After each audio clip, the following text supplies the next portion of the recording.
My grandchildren are losing. It's awful to see. But I'm one of these guys who's been fighting for 45 years, and I'm not going to stop now.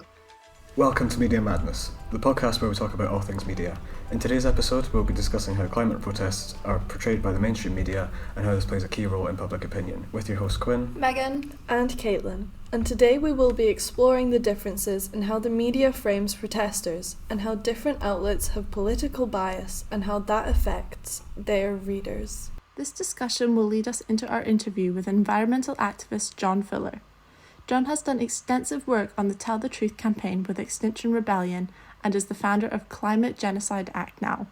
We will be learning about his own experiences with media coverage of protesters. Before we get started, don't forget to follow us on all social media platforms with the username @MediaMadnessPod and tag us in your posts with the hashtag #ListeningToMediaMadness. So let's get started!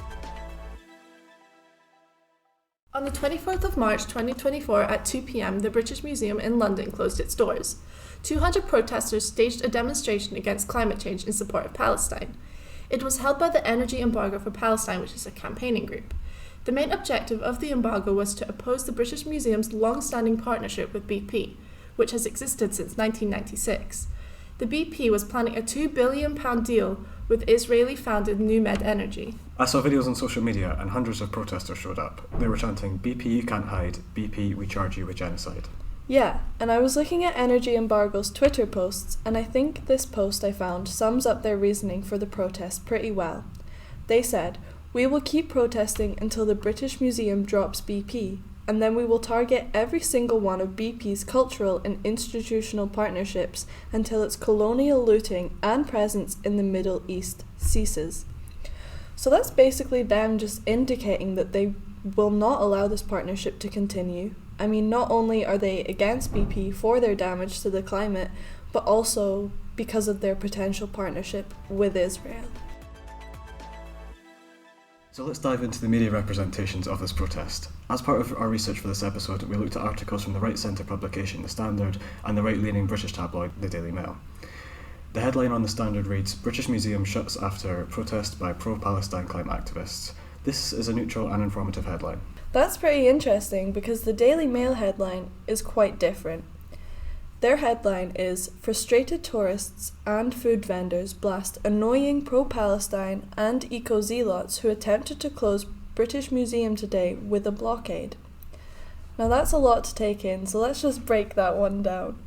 The mention of frustrated tourists is sensational language, which makes it clear that the article is placing blame on the protesters rather than what they are protesting against.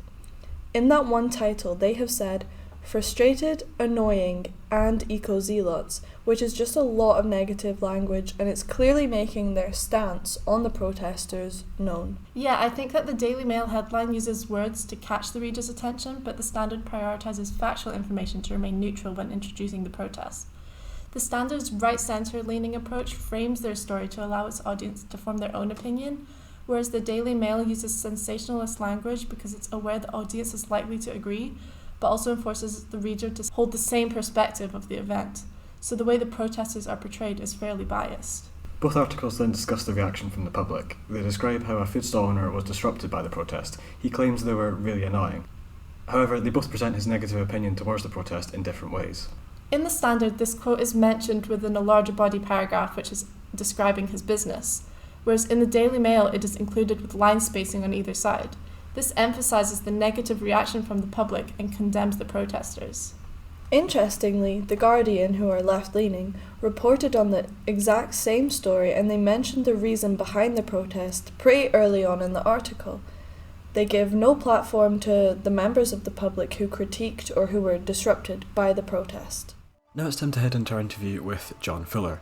We spoke to him about the effects of mainstream media coverage of protesters, but first I asked him to describe his experiences with protesting. If you go back 25, 30 years, I was involved in the roads protest movement, but much more recently I've been involved in Extinction Rebellion, and my primary focus is the Tell the Truth strand of work, to try and get the media to tell the public the gravity of the threat from climate breakdown. And how do you feel about the way that the media portrays these protesters? Well, all the right-wing papers, the Express, the Mail, the Sun, the Daily Star, Times and Telegraph, they will portray us in as negative a way as they can possibly get away with.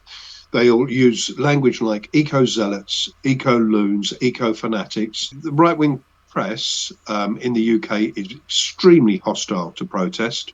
It will use abusive language. It occasionally recommends violence or encourages violence, and it downplays the gravity of the threats. So if their readers don't understand the gravity of the threat, then the readers are going to think that we are fanatics. So how do you feel like the way media presents protesters, how do you think that influences public's view of the protesters?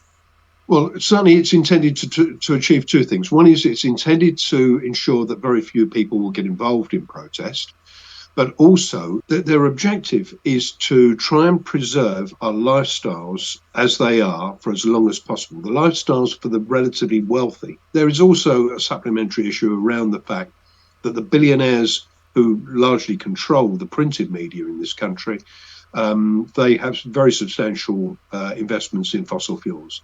I often argue that the Telegraph Group, for instance, that is owned and controlled by the fossil fuel industry. It will constantly attack any efforts to decarbonise, live low carbon lifestyles, constantly attack environmental protesters. And that is to further the business interests. We are up against some very powerful fossil fuel industries and billionaires. Some of the left-wing press, do you think that has a positive impact, completely opposed to the right-wing press on protesters? Yeah, so let me give you an example. It's been a year since the Mirror has reported on famine in East Africa linked to climate breakdown. When we think of left-wing newspapers in the UK, The Guardian, Independent and The Mirror, I would argue they're not standing up for the poorest people on the planet. If you were a genuinely left-wing organisation, media organisation, you would use powerful language. If you look around the UK, hardly anybody understands the issues in that way. The young are losing. People of your age group are losing. My grandchildren are losing. It's awful to see. But I'm one of these guys who's been fighting for 45 years, and I'm not going to stop now. Thank you so much, John, for joining us today and for adding your expert insight on how mainstream media is not doing enough to oppose the climate crisis from all political viewpoints. Thank you for listening to this week's episode of Media Madness, where we talk all things media. Next week, we will be discussing how fossil fuels are the largest contributors to the global climate change, and how media is opposed or for getting rid of internal combustion cars by 2035.